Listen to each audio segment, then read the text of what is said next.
Muy bien, hermanos, estamos ya en una nueva sesión y decíamos, ¿verdad? En ese corito es tremendo. ¿Por qué? Porque el único que es digno, ¿verdad?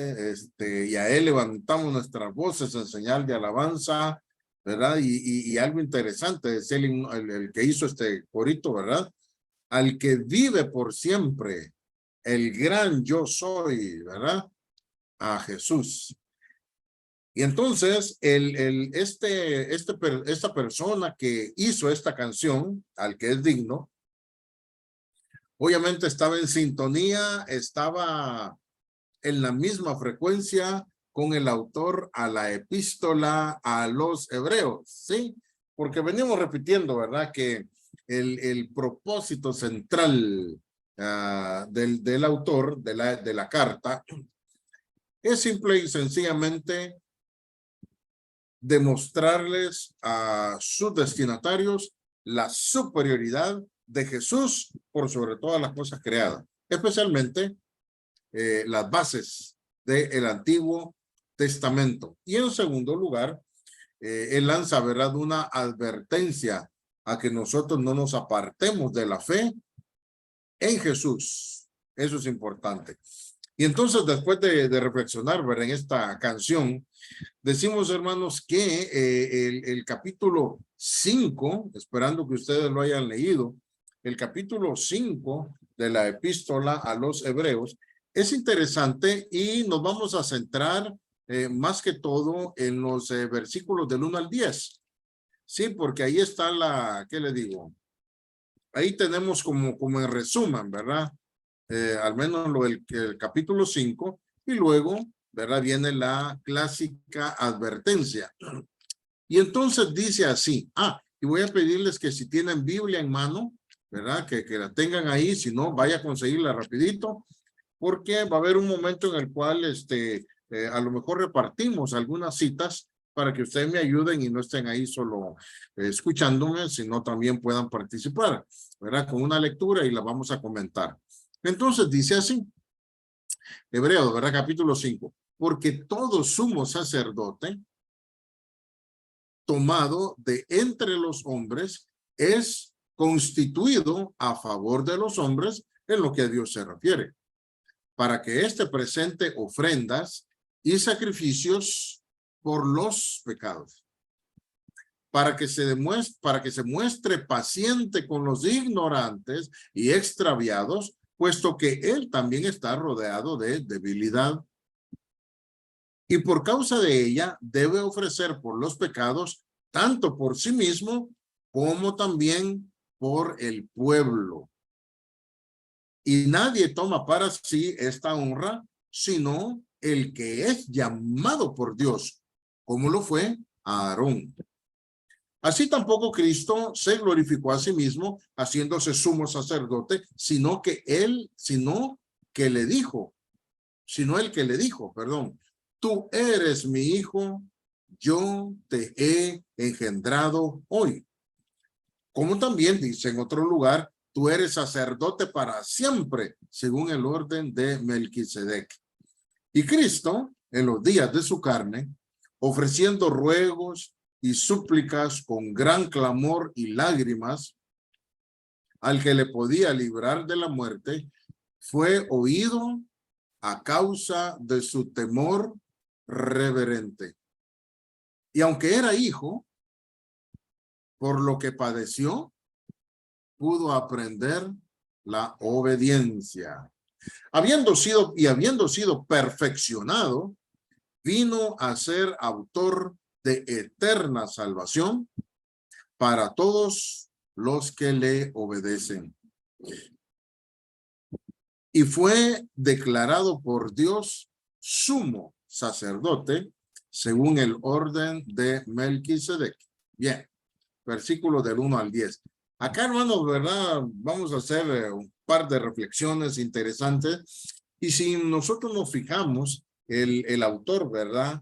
Abre, después de que viene hablando de los ángeles, viene hablando de Moisés, ahora se centra en este trabajo, en este ministerio, en este oficio, como lo era el oficio sacerdotal.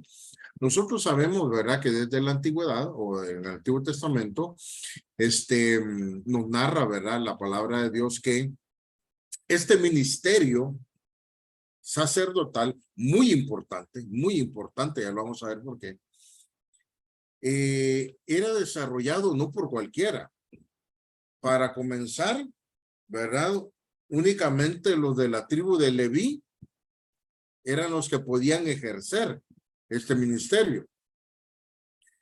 Y curiosamente, ¿verdad? Curiosamente, los sacerdotes no eran elegidos por votación popular.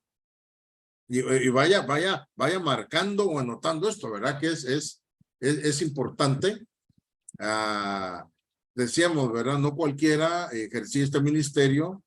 Eran seleccionados de la tribu de Leví y no eran elegidos por voz popular, por votación popular, sino que quiero que ustedes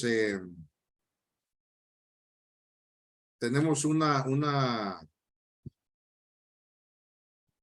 tenemos una cita ahí en mención en el libro de Éxodo. Hermanos, usted puede leer Éxodo capítulos 28 y 29, pero vamos a hacer un extracto nada más.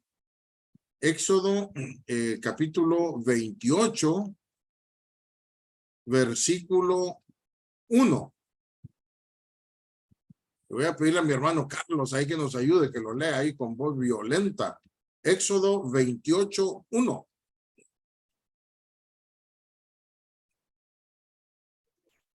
Sí, hermano. Dice el pasaje del Éxodo 28:1. Bárbaro. De entre los israelitas yo he elegido a tu hermano Aarón y a sus hijos Itamar, Nadab, Abiú y Eleazar, para que sean mis sacerdotes. Así que ordénales que se mantengan cerca de ti. Muy bien, hermano. ¿Qué versión leía, mi hermano? Es la lenguaje actual, hermano. Bárbaro, bárbaro. Fíjese qué interesante como dice ahí, la versión lenguaje actual. De entre todos los israelitas, yo he elegido a tu hermano Aarón y a sus hijos Itamar, Nadab, Abiú y Eleazar para que sean mis sacerdotes. Así que ordénales que se mantengan cerca de ti. Vea qué importante. Por eso decíamos, el sacerdocio, hermanos, aparte, ¿verdad?, de ser de la tribu sacerdotal o de la tribu de Leví, en este caso, ¿verdad?, es Dios directamente que los está eligiendo. Ahora, abro yo digamos, el campo, ¿verdad?, para opinar. ¿Por qué cree usted que Dios los eligió? ¿Y por qué no dijo, oye, hombre, reúnan ustedes a la gente de lo más tranquilo, ¿verdad? El que tenga la barbita más bonita, hagan una votación y pónganlo. ¿Por qué Dios se toma esa atribución? A ver, exégetas bíblicos, levante la mano y yo le doy el lugar. A la una, a las dos. A ver, lo veo ahí como, no lo va a encontrar ahí en el texto, no, ahí no lo dice el texto, ¿verdad? Eso es para que nosotros desempolvemos ahí, ¿verdad?, nuestra materia gris.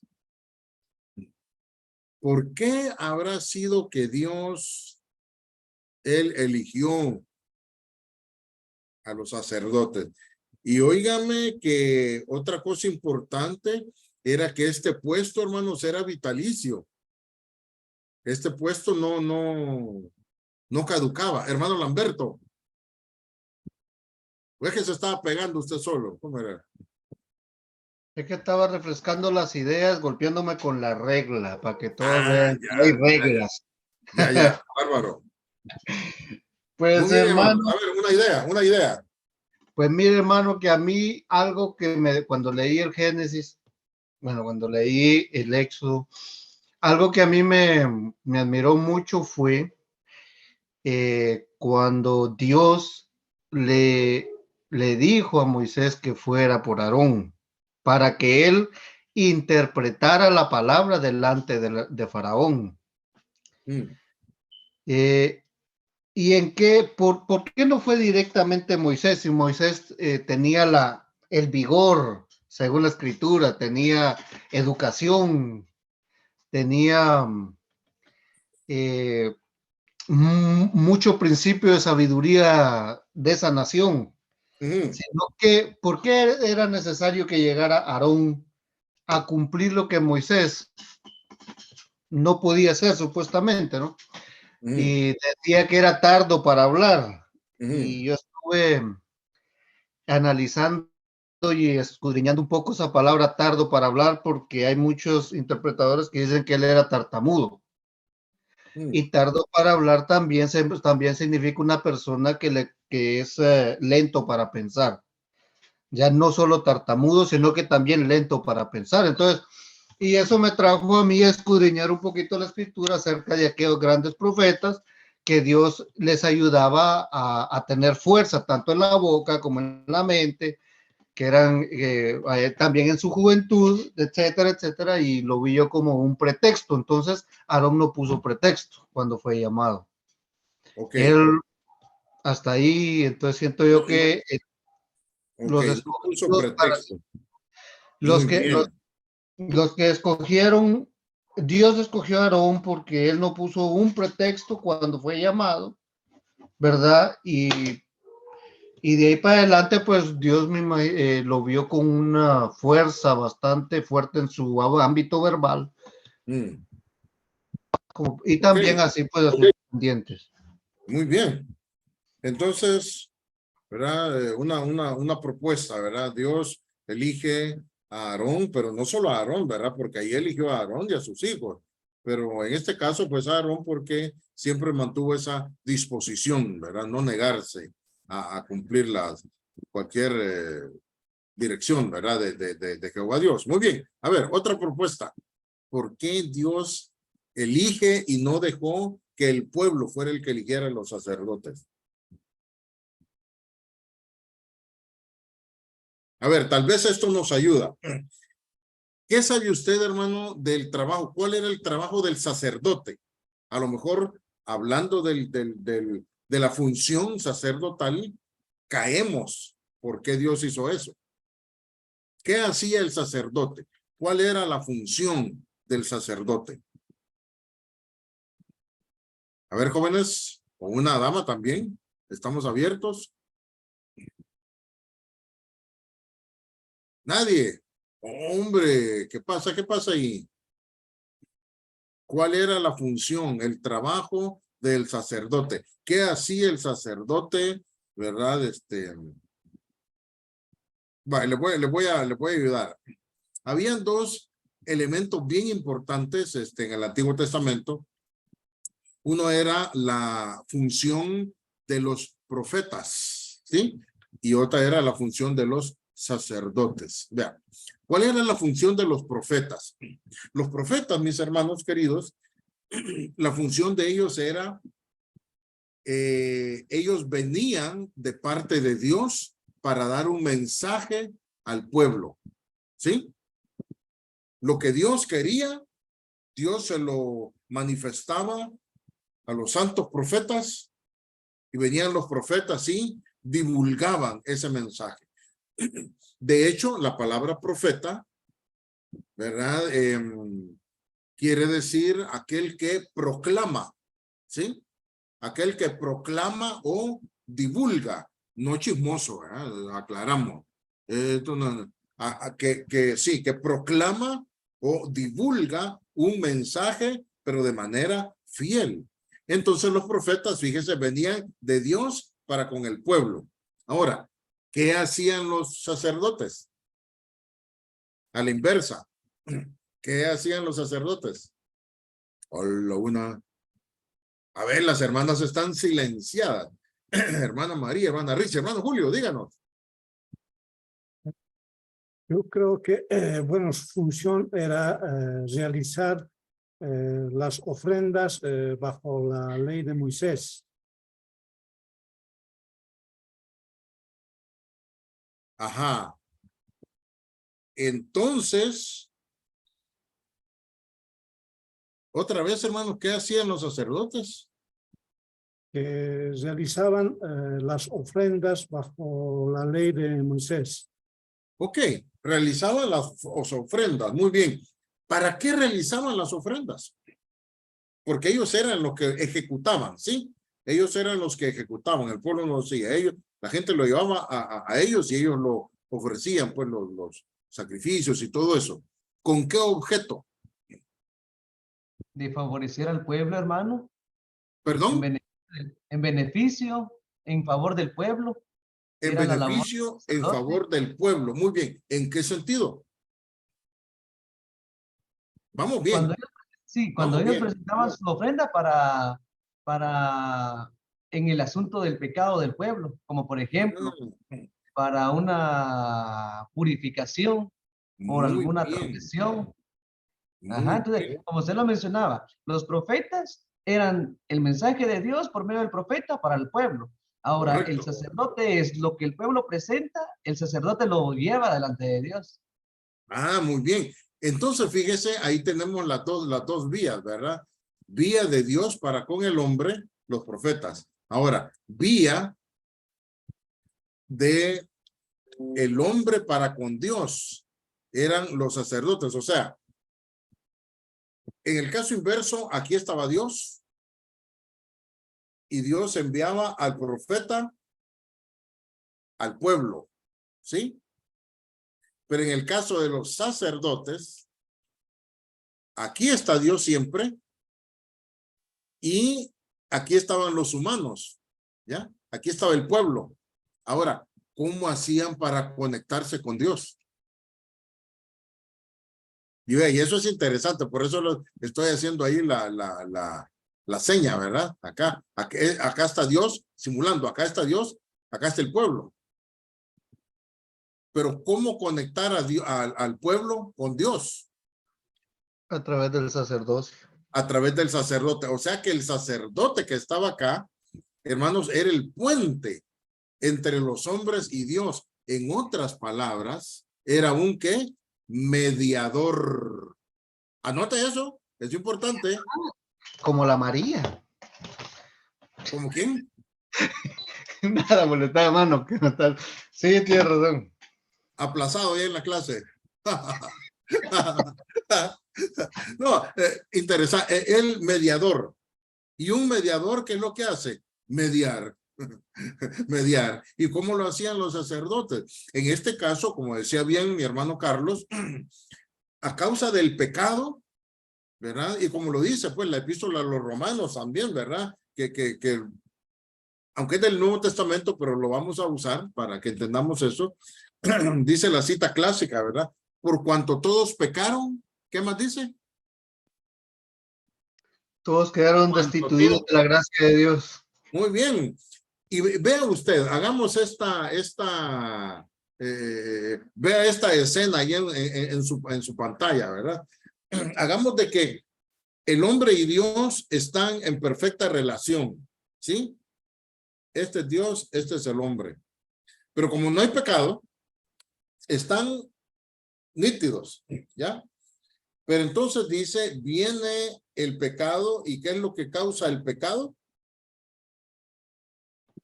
Muerte. La paga del pecado es ¿qué? Muerte, ¿verdad? Y muerte indica separación. Así como el cuerpo se separa del espíritu, muerte indica separación. Y entonces, a causa del pecado, estos dos que estaban unidos se separan.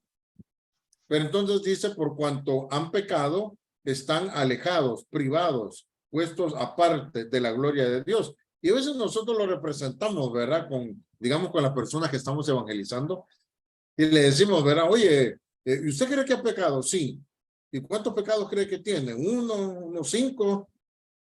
Entre más, si tiene uno es aquí, 2, 3, 4, 5, 20, 50, 100, 200, 300, 1000, ya se salió, ya ni lo podemos revisar, pero entonces nos va separando. Ese es para que tengan una idea, ¿sí? Es para que tengan una idea gráfica, no es de que, ay, sí, yo mentí, pues estoy así apelita, ¿verdad? De Dios. No, pecado es pecado y estamos separados, ¿ya?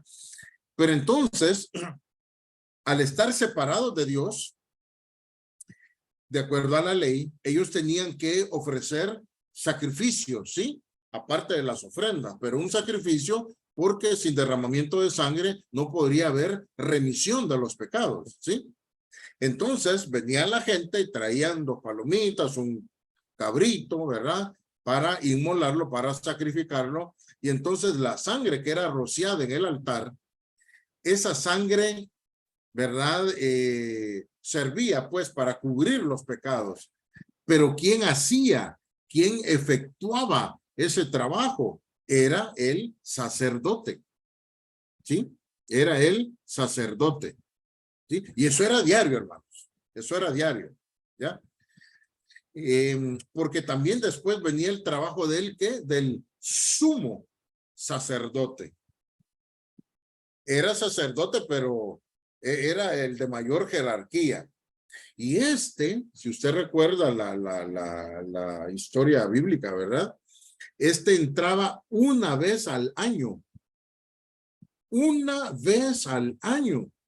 Entraba, ¿verdad? Hasta el lugar santísimo y todo eso. Y ahí él iba a ofrecer pues por algo que se hubiera escapado, ¿verdad? Una ofrenda para cubrir todos los pecados del pueblo, o un detalle aquí, del pueblo, pero de él también, de sus pecados y del pueblo también. Y de esa manera tener conectado al pueblo con Dios. Entonces los sacerdotes, hermanos, eran mediadores. Ahora, vuelve la pregunta. ¿Por qué Dios se tomó el espacio para elegirlos él y no que fueran elegidos por votación popular? Tal vez ya entendiendo el ministerio de ellos, la función de ellos, podríamos deducir por qué. Y le voy a decir, tiene mucho que ver como cuando allá se entabla una conversación, ¿verdad? Creo que era Samuel y todo eso, con uno de los reyes, y que habían unos más fuertes, ¿verdad? A lo mejor más guapos, más mejor parecidos, pero hicieron otra elección. A ver, mi hermano Roberto. Hola hermanos, buenas noches. Buenas noches. Pues analizando un poco acerca de lo que nos menciona hermano, y yendo ya como que más acerca de lo que Dios hace, Dios creo hermano de que él consideraba a Aarón y a la familia, porque él los conocía realmente cómo ellos actuaban. Yo creo hermanos de que en muchas ocasiones las personas se diferencian por su forma de actuar, por su forma de pensar. Y ya usted lo que mencionaba, David, acerca de cómo Dios miraba el corazón. Entonces yo pienso de que Dios miró a sí mismo, tanto en Aarón como en su familia, el corazón de ellos. De que probablemente el corazón de ellos estaba consagrado a Dios y no tanto a los ídolos, como lo hacía muchas veces el pueblo de Israel, que ni bien salió de Egipto y querían regresar otra vez a la vieja vida, ¿verdad? Entonces probablemente Aarón no. Aarón estaba más consagrado con su familia hacia Dios, aunque pues más después Nadab y Abiú pues van a cometer un error que pues les va a costar la vida, ¿verdad? Pero yo pienso eso, hermano, que Dios mira el corazón de Aarón y la familia y decide, ¿verdad?, darle este puesto que pues ellos quizás no se lo merecían por sus méritos, sino más bien porque Dios confiaba en ellos, ¿verdad, hermano? Ok, perfecto. Y por eso decíamos, gracias mi hermano, por eso decíamos que tiene mucho que ver cuando se va a hacer aquella, que van a ungir a un rey o que van a elegir a un rey para Israel. Y entonces ahí estaban cavilando, ¿verdad? Y entonces, ¿qué fue lo que dijo Dios? A ver, ¿quién se recuerda de eso? Nadie. Él no aparece ahí. Y Dígame, hermana María. Dijo que no buscara a un grande, a un fuerte, a un elegante, a un hermoso. Dijo que debía de elegir al rey David, porque el rey David era de estatura pequeña, pero era de semblante, bueno, no hay la palabra adecuada, pero de semblante presentable, pero lo principal era que el rey David era conforme al corazón de Dios. Entonces, ¿Dios qué dijo que miraba? Los hombres ven qué, pero Dios mira qué. Hombres ven el interior, pero Dios mira desde el corazón del hombre. Bueno, no mira desde el corazón, mira el corazón. Ya, mira el corazón del hombre. Ya. Y entonces. Pero usted me entiende. No, pero solo la aclaro, pues, para que todos lo podamos entender. Ahora, hermanos, ve algo interesante, ¿verdad? Que tiene que ver con eso. Mire, esto es importante, porque luego vamos a hablar de Jesús. Ahorita estamos hablando de los sacerdotes, humanos, ¿verdad? Que Jesús también fue humano, pero vamos a hacer una diferencia. En Éxodo capítulo 28, versículos 35, ¿alguien que nos ayude a leerlo? Éxodo 28, 35.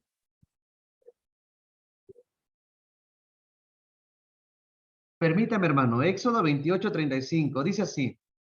Así, cuando el sacerdote Aarón entre o salga del santuario para hacer su trabajo, oiré las campanitas y no le quitaré la vida.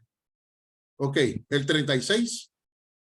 También debes hacer una placa de oro puro y grabar en ella, como si fuera un sello, las siguientes palabras: dedicado a Dios. Ok, dice la otra versión, ¿verdad? También vas a hacer una lámina de oro puro y vas a grabar en ella la siguiente inscripción, ¿verdad? Como un sello. Dice, santidad a Jehová. Ya hemos hablado que santidad es cuando nosotros destinamos algo con lo destinamos para un trabajo en específico, ¿sí? Y por eso es que la versión lenguaje actual es, ¿verdad? El lenguaje actual dice, ¿verdad? Dedicado al Señor. Pero en este caso, fíjese bien, esa inscripción, dígame usted, ¿cómo podían determinar los hombres si los sacerdotes eran en realidad santos? ¿Cómo? No había manera, hermanos. No había manera. ¿Ya? Dios sí. Y en ese momento, como decía nuestro hermano Carlos, ¿verdad? Y Roberto también, Dios decide y dice, no, a esto me vas a elegir, a Aarón y a sus hijos, porque al menos en ese momento, ¿verdad? Dios miró en el corazón de ellos lo necesario, ¿sí? Para que realizaran ese ministerio. Entonces, hermano, el profeta venía de parte de Dios al pueblo, el sacerdote unía al pueblo con Dios, era el mediador, ¿sí? El mediador, él hacía las paces entre los humanos y Dios, y en algo tan delicado, hermanos, como era el pecado, las faltas, ¿sí? Las faltas, las alteraciones que el pueblo hacía delante de Dios. Era el sacerdote. Entonces, era una función, hermano, bien delicada, de mucha conciencia y que implicaba también ¿qué le digo? La conciencia y la pureza misma de cada sacerdote. ¿Sí? Aunque después miramos pues que Nadab y Abiú salieron por otro lado. Sin embargo, en ese momento, ¿verdad? Ellos estaban bien y Dios miró en sus corazones lo necesario para que ellos iniciaran este proceso. Ahora bien, cuando estamos hablando, dice, ¿verdad? Todo sumo sacerdote es tomado de entre los hombres. Hermano Julio, perdón.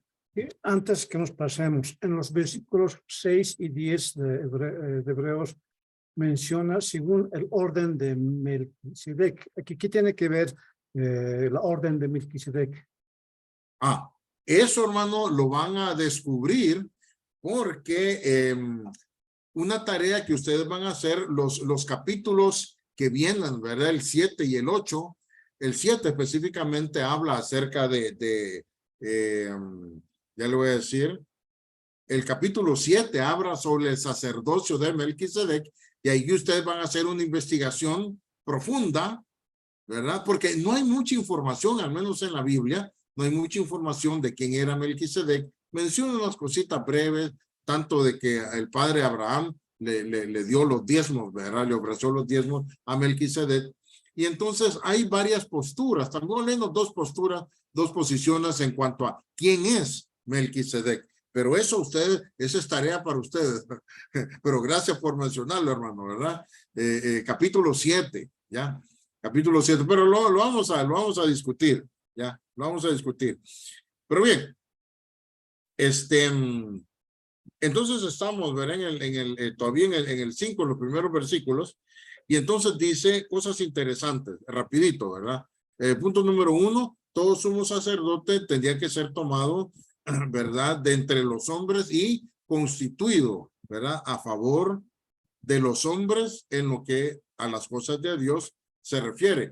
O sea que si era algo, un problema entre el hombre y Dios, entonces ahí podía intervenir el sacerdote o el sumo sacerdote, ¿sí? Ya en un aspecto legal, una querella, una pelea doméstica, ahí el sacerdote no se metía, ¿sí?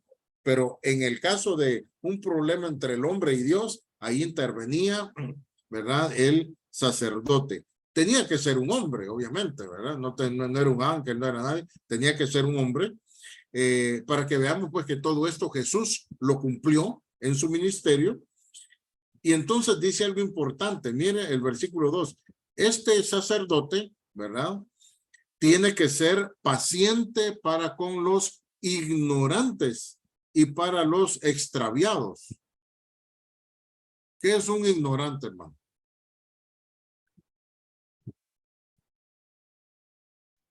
Alguien que ¿Quién es un desconoce, ignorante?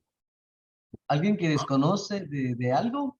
Muy bien, alguien, y digo esto porque a veces ese término nos es ofensivo, ¿sí? Cuando diga uno, no, hombre, que hermano Carlos, usted es un ignorante, hermano Carlos. Ay, y como que me golpea, pero ignorante es alguien que desconoce algo. Punto. ¿Me entiendo? O sea, no tiene que ser ofensivo.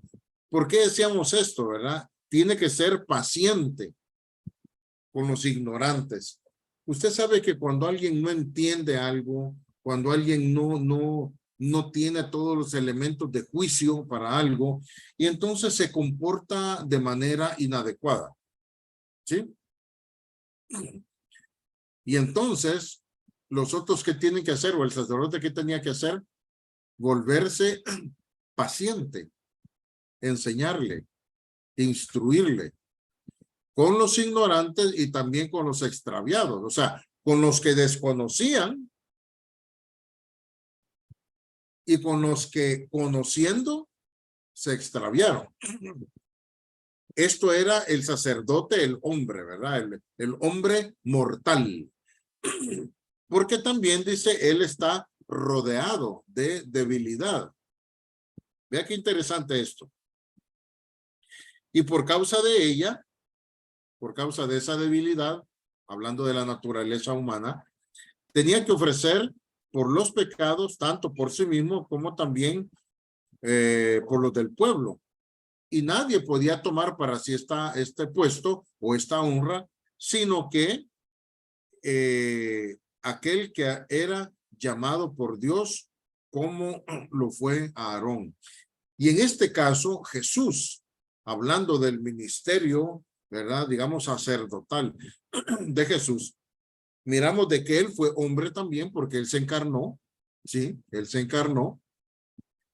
Él también, hermanos, tuvo, espero que no se me malinterprete, ¿verdad? Pero Jesús, dice la palabra de Dios, fue tentado en todo. Ahora, si yo digo Jesús tenía debilidades, ¿qué me contesta usted? ¿Sí o no? ¿Mm? Cuando habla de No, debilidades, estoy hermano, asustado. está hablando en todo su tiempo humano, ¿verdad? Desde la ¿No hay niñez. audio? Ajá, ¿Me escucha? sí, Ahí está. Cuando habla de debilidades, está hablando de todo su tiempo humano, ¿no? Desde la niñez claro, hasta la crucifixión. claro. Es que la debilidad tiene que ver con, está sujeto a esta naturaleza, ¿verdad? Ujú.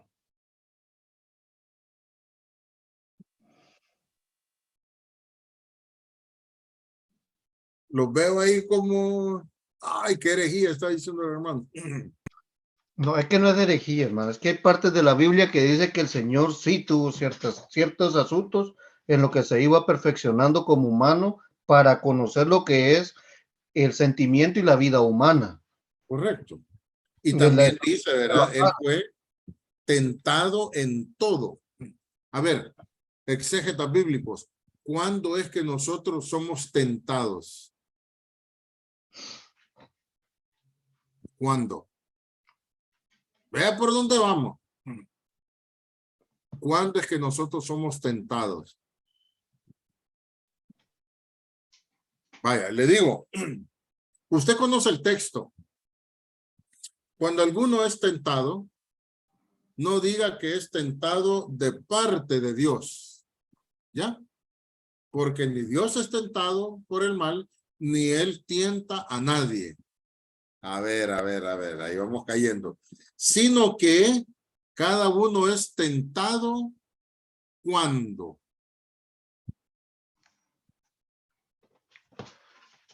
Eso estamos hablando de la tentación, ¿verdad? Pero ¿cuándo es que una persona es tentada? A ver.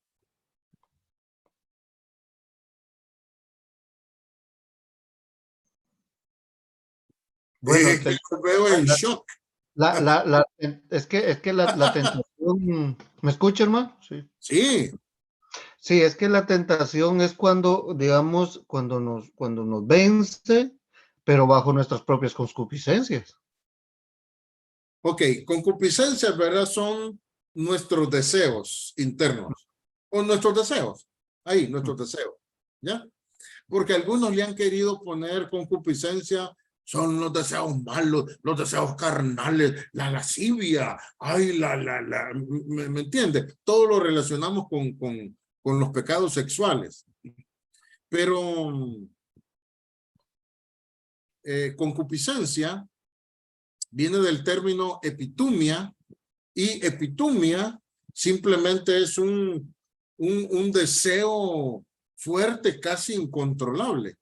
Ahora, ¿se sorprende usted que cuando Jesús dijo, cuánto he querido, ustedes no saben cuánto he deseado comer con ustedes esta Pascua? Jesús utiliza ese término. Y no era porque que estaba con pensamientos morbosos el Señor, ¿sí? Sino que era el deseo tan intenso que sentía el Señor por estar con ellos comiendo, ¿verdad? Participando de esa, digamos, última cena. Entonces, dice Santiago, sino que cada uno es atraído y seducido cuando de los deseos que tiene, ¿sí? Por esos deseos que tiene, es atraído, es seducido. Hasta ahí no hay pecado, hermano. Hasta ahí no hay pecado. Pero dice, es atraído y seducido por sus deseos. O sea, no son deseos que no son puestos en el momento. Son deseos que nosotros tenemos y que tenemos que lidiar con ellos, ¿sí? Pero dice, pero una vez que ese deseo se llevó a la práctica, fue consumado, ahí se dio luz al pecado. Entonces, ¿qué pasó con nuestro Señor Jesucristo? Dice la palabra, él fue tentado en todo, pero sin pecado. Ahora, ¿cómo es que fue tentado Jesús? Hablemoslo pues. Cuando él pasa 40 días y 40 noches, mis hermanos, sin comer ni beber, y él viene y entonces dice, pasados esos días, la traducción solo lo pone, ¿verdad? Pasaron 40 días con sus noches y entonces Jesús tuvo hambre. Tuvo hambre. Hermano, nosotros nos brincamos un tiempo y ¿cómo andamos? Un tiempo de comida. ¿Y cómo andamos? Y ya 2 tiempos y 1 día y 5 días. ¿Cómo andaríamos nosotros? O sea, tenemos hambre. Ay, tengo hambre. No, hermano. Esa necesidad ya está a la 5ª, la 10ª potencia. ¿Ya me entienden? Y Jesús pasó 40 días con sus noches sin comer. Entonces, cuando esa necesidad física, ¿verdad? Está a la máxima expresión, se aparece Satanás. ¿Y qué le dice? Convertí esas piedras en pan, hombre. Pues tenés hambre. ¿De qué se está valiendo? De un deseo que Jesús tenía. ¿Sí o no? Y esto, hermano, no pecamos con eso. Entendámoslo, ¿verdad? Y entonces, luego también lo llevó al pináculo y le dijo, mira, toda esa gloria yo te la doy si postrado me adoras. También le dijo, lánzate, porque escrito está, a sus ángeles va a mandar para que no te pase nada. Entonces Satanás intentó, no intentó, tentó al Señor Jesús, solo que Jesús no accedió, no cedió a la tentación. Y entonces dice que después de estas cosas, dice, el diablo se apartó de él por un tiempo. Por un tiempo. O sea que él siguió hostigando. Pero ¿de qué se valía Satanás? De los deseos de Jesús como hombre. ¿Estamos ahí, hermano Carlos? Gracias, hermano. Yo le pido, hermano, que me oriente un poquito en cuanto a ello. Estamos viendo que Jesucristo, después de esos 40 días, experimentó hambre. Sí. Pero ¿por qué necesariamente se refieren a un pan? ¿Era parte de la cultura expresarse a un plato de comida? ¿O era porque literalmente el Señor Jesús estaba pensando literalmente en un pan? Y el enemigo, conociendo eso, le ofrece. ¿Cómo estuvo ese detalle, hermano? 1. Y número 2, usted dice que por los deseos de Jesús, el enemigo se aprovechó para seducirlo, a caer a ello, ¿verdad?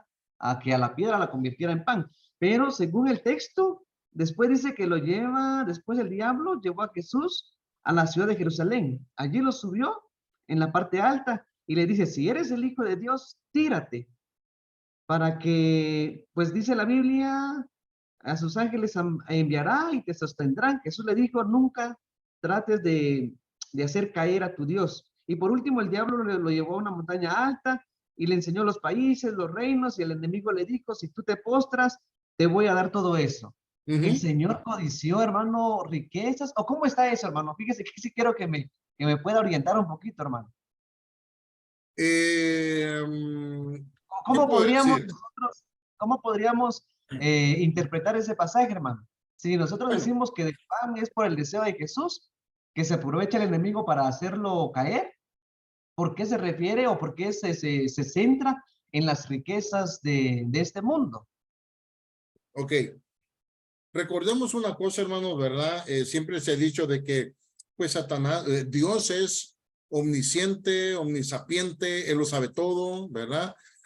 Obviamente Satanás conoce algunas cosas, pero no las sabe todas. Sí. Y entonces, una de las cosas como humano, sí, como estamos hablando como humano, ¿ya?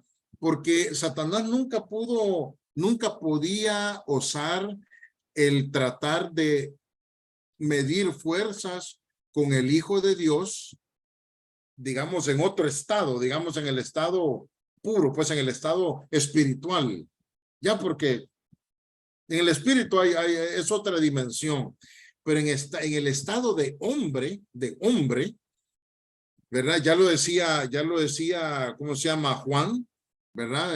Que él resume, digamos, los tres grupos de tentaciones que nos pueden dominar a la raza humana. Y él decía, ¿verdad? Los deseos de los ojos, ¿sí? Los deseos de la carne, los deseos de los ojos y la vanagloria de la vida. En este caso, miramos ahí, ¿verdad? Los deseos de la carne en Jesús. Tenía hambre. Hermano, es una necesidad para el cuerpo físico el comer. ¿Sí? Y es una necesidad de la carne, porque un espíritu no tiene necesidad de comer. Jesús tenía hambre, tenía necesidad de comer, su cuerpo físico pedía por alimento. Y si fue pan, lo que le ofrece Satanás es porque lo que miró, ¿verdad? Unas piedras, yo no sé si era como hamburguesa, va como torta, como una mixta, no sé, pues, ¿verdad? Me imagino yo. Y entonces al verlo, y no sabemos cuál era el hambre que andaba el Señor, le dice, mira, esas piedras parecen un pancito rico, man, mira, hacelas que se conviertan y te las comes. No, es que Satanás es tremendo, ¿me entiendes? Y entonces Jesús, ¿verdad? Muy estoicamente le dice, no, es que no solo de pan vivir el hombre, deseos de la carne, ¿sí? Lo lleva a un pináculo y le muestra toda la gloria, la riqueza, la belleza material. ¿Qué podríamos decir ahí? Pues los deseos de los ojos, ¿verdad? También. Y como humanos también, recordemos de que el pueblo judío esperaba de que Jesús fuera un caudillo, un líder militar, un líder político. Sí, alguien con fuerza, ¿verdad? Con autoridad, pero autoridad como nosotros la queremos ver, ¿verdad? Que mande, que domine naciones y ejércitos.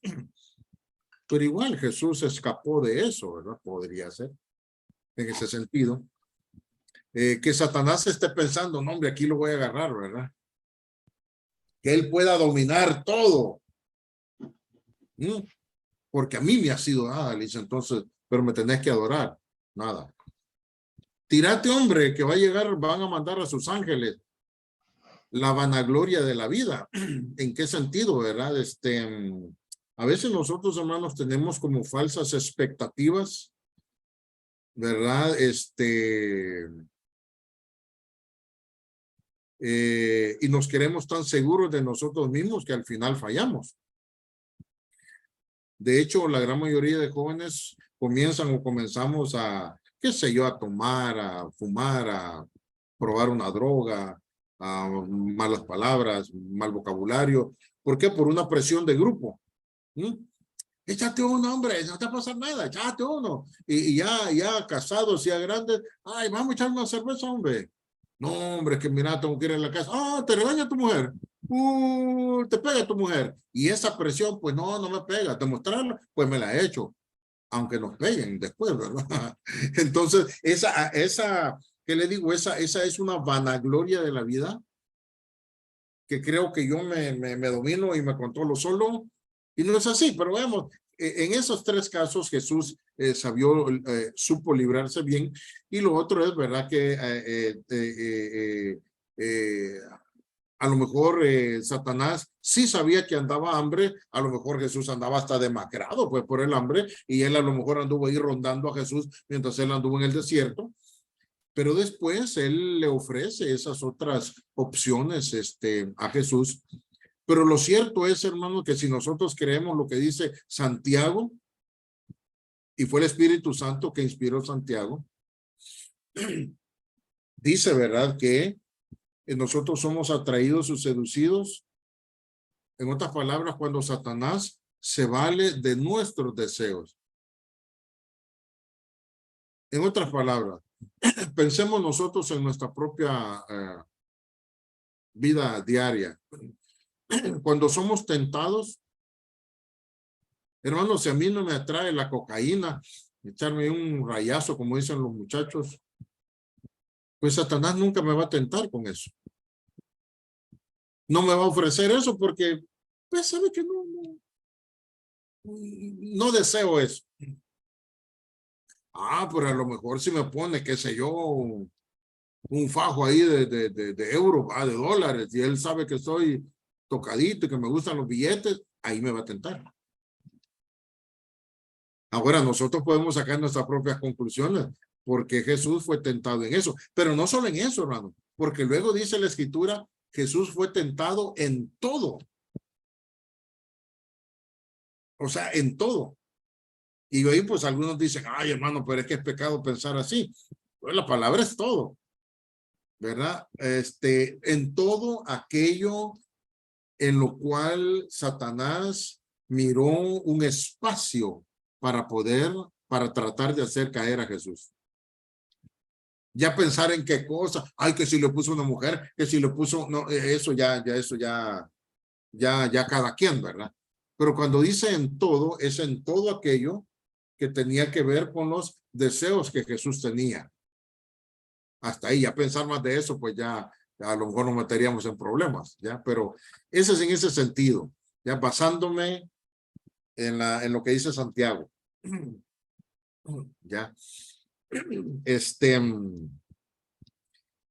Pero entonces el sumo sacerdote, ¿verdad? Tenía que ofrecer eso. Ahora, Jesús lo hizo, él fue hombre, y estando en esa condición de hombre, él fue obediente, ¿verdad? Aprendió la obediencia, como dice la Escritura, y todo eso, hermanos, a él le dio, bueno, no se dio a la tentación, no pecó, y entonces todo eso, por todo eso, el Padre decide, ¿verdad? Otorgarle ese cargo. Dice, él es nuestro gran sumo sacerdote. Ahora, ¿qué es lo que hace Jesús en esa función? Bueno, ¿verdad? Él nos representa para con Dios. Solo anote la cita, pues, porque ya estamos sobre tiempo. Primera de Juan 2:1, cuando dice, ¿verdad? Hijitos míos, estas cosas os escribo para que no pequen.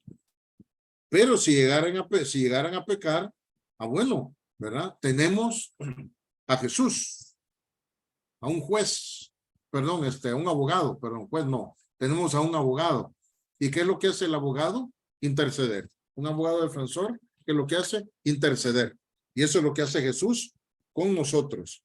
Jesús se presenta ahí cuando mencionaron a María, ¿verdad? Primera de Timoteo, capítulo 2, versículo 5. ¿Verdad? Primera de Timoteo, capítulo 2. Versículo 5, los que estamos anotando, importante esa cita.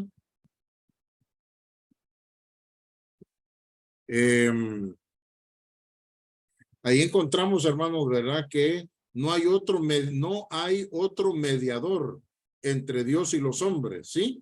Sino Jesucristo, hombre. Ya tenemos 2 Timoteo 2:5. 1 Timoteo, perdón, 2:5. Luego tenemos, hermanos, anote también Romanos capítulo 8, versículo 34. Romanos capítulo 8, versículo 34, ¿verdad? Donde el Espíritu Santo a través del apóstol Pablo dice, ¿verdad? Porque dice, ¿puede alguien castigarlos? De ninguna manera, pues Jesucristo murió por ellos. Es más, dice, Jesucristo resucitó y ahora está a la diestra de Dios rogando por nosotros. Y dice la otra versión, está a la diestra de Dios intercediendo por nosotros. Es él, ¿verdad? No es María, no es ningún santo, es Jesús, no es el predicador de la congregación, es Jesús. ¿Y sabe por qué le digo esto, hermano, verdad? Porque, y si usted está ministrando una congregación, también hay que educar, hay que orientar a los hermanos, que a veces llegan los hermanitos, ¿verdad? Hermano, ore por mí, fíjese, pídele al Señor para que me perdone, que no sé qué. No, hermano, sí que nosotros no somos mediadores de nadie. Yo no sé si usted ha tenido esa experiencia, no sé, mi hermano Carlos, ¿verdad? Que llegan hermanos, ay hermano, mire, ore por mí, que no, ore usted, ay no, pero es que ore usted mejor, es que a usted le oye. No, si es que nosotros no somos mediadores de nadie, ¿ya? Esa persona, ese hermano, tiene que ir con el Señor, así como iba el pueblo, ¿verdad? Con el sacerdote, se confesaban porque se confesaban, no al estilo católico, pues, pero llevaban una ofrenda y obviamente, pues, el sacerdote tenía que saber por qué llevaban esa ofrenda. No iba a adivinar el sacerdote, ¿ya me entienden? Porque él después presentaba esa ofrenda y intercedía por esa persona delante de Dios, ¿sí? Y en este caso, ¿verdad? Dice en las escrituras que acabamos de leer, Jesús está intercediendo porque Él es nuestro gran sumo sacerdote, ¿verdad? Él intercede por nosotros, es nuestro abogado, intercede por nosotros, está a la diestra de Dios, ¿verdad? También dice la palabra de Dios, hermanos, que Él es, en una porción de las escrituras dice, Él es nuestra propiciación. ¿Y qué es propiciación? En un ejemplo doméstico se lo presento.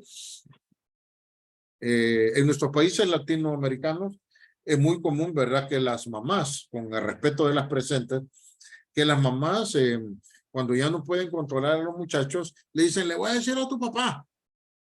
Es el último recurso, ¿verdad? Para meterle en miedo. Le voy a decir a tu papá, porque ellos están, no me lo vuelve a hacer. Si me lo vuelve a hacer, le doy. Y no pasa nada. Pero cuando llegamos y vamos a arreglar cuentas con el muchacho, ¿qué hace la mamá? Y ya mira que ya nos acomodamos y que a lo mejor salió la faja, ¿verdad? Ahí. ¡Ey! Ya se mete. Interviene la mamá. Y se pone entre el papá y el niño. ¿Y qué hace ella? No es alcahuetear, pero ¿qué hace ella? Hermanos, ella sirve de propiciación. ¿Y qué es propiciación? Propiciación, hermanos, es el mecanismo, es el medio por el cual se aplaca la ira de Dios. Propiciación es el medio, el acto por el cual la ira de Dios se aplaca. Y entonces viene la mamá y le dice, pues sí, mira, pero él vino tarde, yo sé que vino tarde, pero mira, entendé, casi no hay buses. El bus lo dejó y se tuvo que venir a pie. Ella está, hermano, intercediendo para que no le caiga el castigo al muchacho. Y está bien. Y en ese sentido, hermano, ¿verdad? Eso es lo que, gracias a la gran misericordia de nuestro Señor, eso es lo que hace, hermano, Jesús a diario con usted y conmigo. Porque dice la palabra de Dios, ¿verdad? Es cierto, por cuanto todos pecaron y están destituidos de la gloria de Dios. Pero luego dice, siempre en Romanos, porque la paga del pecado es ¿qué? Flores, hamburguesa. ¿Qué es la paga del pecado? Hermano, muerte.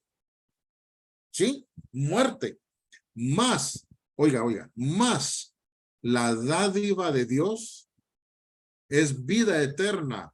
¿En quién? ¿En quién? ¿En quién? En Cristo Jesús, Señor nuestro. Y entonces cuando aquí está Dios y aquí estoy yo y yo pequé, Dios lo que quiere es, hermano, es desaparecerme. Pero entonces, mire la gráfica, aquí está Dios y aquí estoy yo.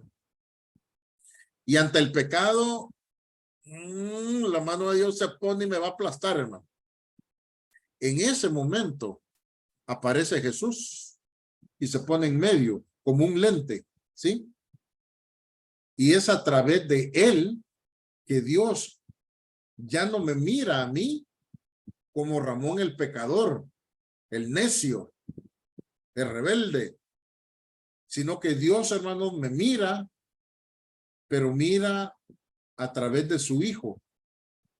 Y entonces mire, la ira de Dios se aplaca, hermano, por Jesús. Y entonces ya viene Jesús y ya viene Dios y ya no me va a aplastar. Ya viene Dios, hermano, y la mano se extiende. Viene Dios, hermano, y me soba.